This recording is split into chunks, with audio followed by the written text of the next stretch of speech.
It's Allie broadcasting live from the 3rd annual Radio 105.7 Holiday Spectacular, the first ever one at the Atlanta Coliseum, and our first ever show with Nathaniel, Rateliff, and the Nightsweats. Welcome, you guys. I got Nathaniel and I got Joe from the band. Thank you guys for taking a minute of your I'm sure your pre-game, your pre-show ritual is very serious. It's called buzzcrafting. Yeah.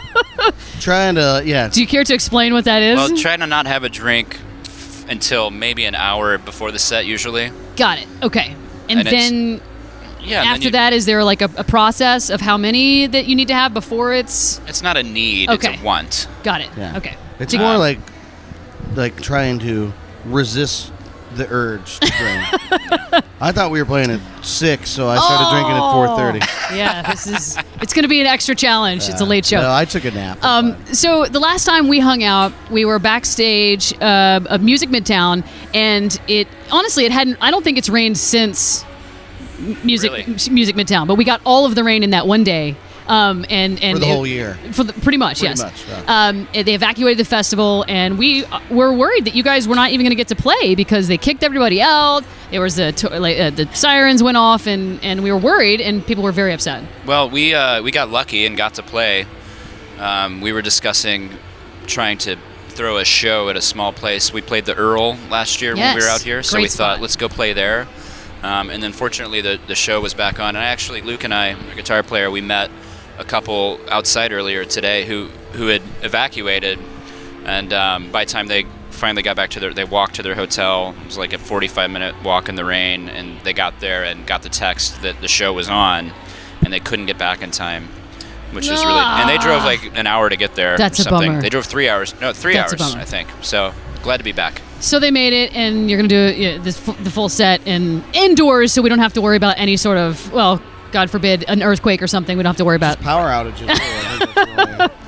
All right, so you guys just put out an EP. Mm-hmm. Talk about the EP and tell me, was it stuff that you were already meaning to put out separately from the album? Because actually, it hadn't been that long since you put the album out, so pretty quick. Well, the album was last August 21st, so it's been a little over a year. Yeah. Right.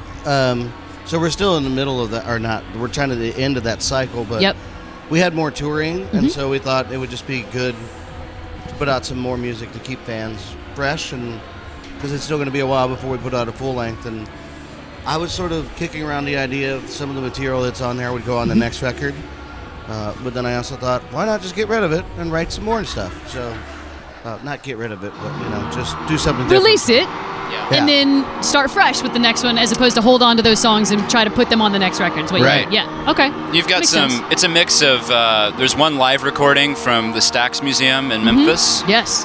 Of a track that's on the full-length record, and there's 3 kind of B-sides from the original recordings, and then we recorded 3 songs in between touring while we were back in Denver. Okay. But you guys have been touring non-freaking stop. Like, have you seen home, like, at all? Cheers. There's a year and a half on the road. It's been amazing. It definitely at points has been exhausting. Yeah. But we're feeling, I think, reinvigorated at this point to see a little bit of a light at the end of the tunnel. And looking back on the year and a half, it's pretty overwhelming to consider all the fans and all the support we've had that have kept us on the road that long.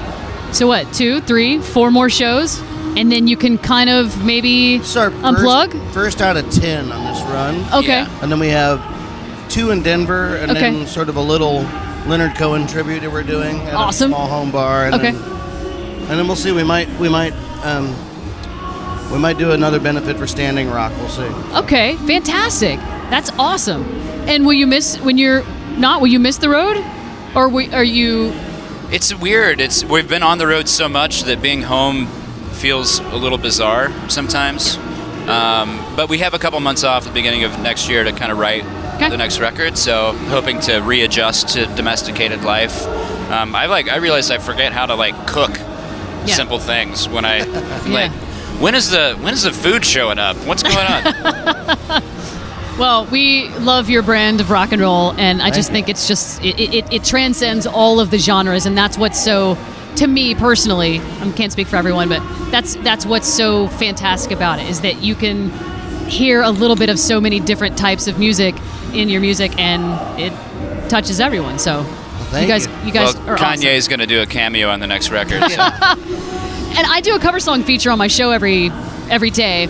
And I asked Rose, one of your tour people, I said, do they do any covers? Have they recorded a cover? A lot of people do covers, but only do them live and have never really put them down. Right. She sent me this article about this Beatles tribute thing that you guys had done with a bunch of different other artists too. And I'm like, this is so freaking cool. Did you hear the track? I did.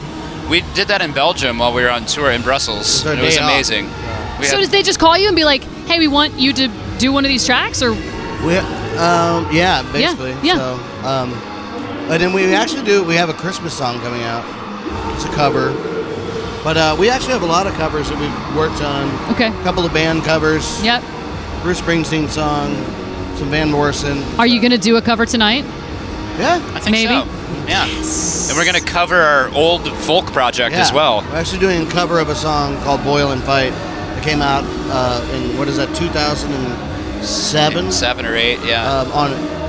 On a record called In Memory of Loss. It was our first debut record. Amazing. All right, well, I won't take up any more of your time. You guys go do your pregame ritual. Thank you again so much for coming back to Atlanta, second time in the year. But to do this for us, we really appreciate it. Love you guys so much. Pleasure having us. Appreciate it. Thanks so much.